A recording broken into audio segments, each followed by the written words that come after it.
اس لیے آپ حضرات سے گزارش ہے، جو حضرات گھروں کی طرف جا رہے ہیں ان فکروں کو لے کر جانا ہے۔ خالی آنے جانے کا نام تبلیغ نہیں ہے، اجتماع میں شرکت اللہ نے دائیا دیا، بہت بڑی بات ہے۔ آپ حضرات آئے ہیں، اللہ آپ کے آنے کو قبول فرماوے۔ ہاں، یہ قدم اٹھانا بھی معمولی نہیں ہے، ایک مجلس سننا بھی معمولی نہیں ہے، دین کا تھوڑا بھی بہت ہے، تھوڑا بھی بہت ہے کہ آدمی نے قدم بڑھایا ہے، لیکن اس پر اکتفا نہ کر لیں، اس پر قناعت نہ کر لیں، اسی پر پورا نہ کر دیں کہ دعا کے بعد مطمئن ہوگا اگلے سال اجتماع کی دعا میں آ جائیں گے، سال بھر کے گناہ معاف ہو جائیں گے۔ ایسا نہیں ہوگا، بلکہ جو حقوق ابھی جیسے میں نے کچھ چیزیں عرض کی ہیں، اس لائن کا دین سیکھنا ہوگا، اس حقوق کی ادائیگی جو اللہ کے ہیں اللہ کو اور جو بندوں کے ہیں ان کی ادائیگی کے ساتھ زندگی حضور صلی اللہ علیہ وسلم والے مبارک طریقے پر جتنی آئے گی اتنی ہماری زندگی بنتی جائے گی۔ اس لیے اس کی نیتیں کریں، ارادے کریں، عزائم کریں، اور ہر قسم کی لایانی سے، غفلت سے، فضول خرچیوں سے اپنے آپ کو بچاویں۔ اللہ نے پیسہ دیا ہے، مال دیا ہے، فضول لگانے کے لیے نہیں دیا ہے، گھروں کی بڑی بڑی تعمیر کے لیے نہیں دیا ہے، فضول کپڑے جوتوں پر لگانے کے لیے نہیں دیا ہے۔ مال خدا نے دے کر وہ مال لگانے کے راستے بتائے ہیں، غریبوں پر، فقیروں پر، مسکینوں پر، یتیموں پر اور دین کے تقاضوں پر۔ اللہ کا دین دنیا میں زندہ ہو جاوے اس پر لگانے کے لیے اللہ نے دیا ہے۔ اپنی زندگیوں میں، اپنی اولادوں کی زندگیوں میں دین آوے اس پر مال لگانے کے لیے اللہ نے دیا ہے، تو اپنی جان اور مال دونوں کو ہم صحیح جگہ لگانے کا نظام بنائیں۔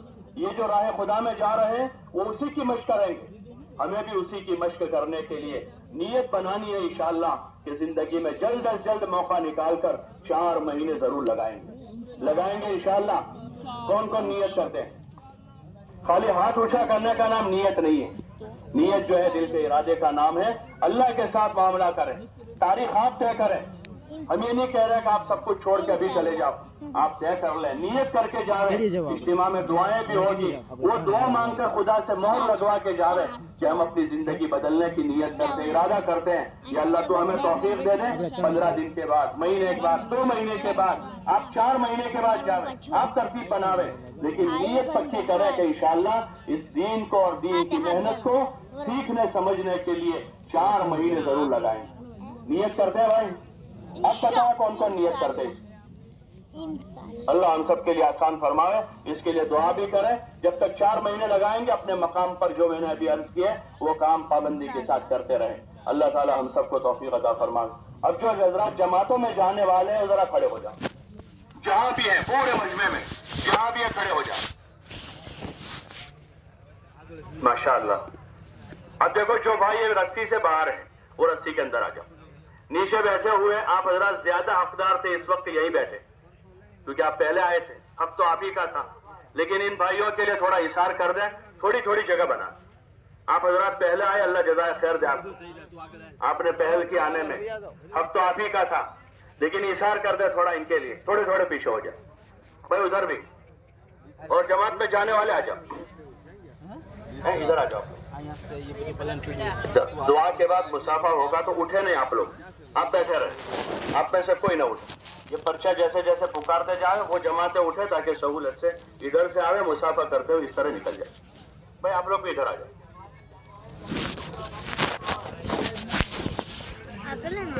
بھائی جماعت میں جانے والے آئے۔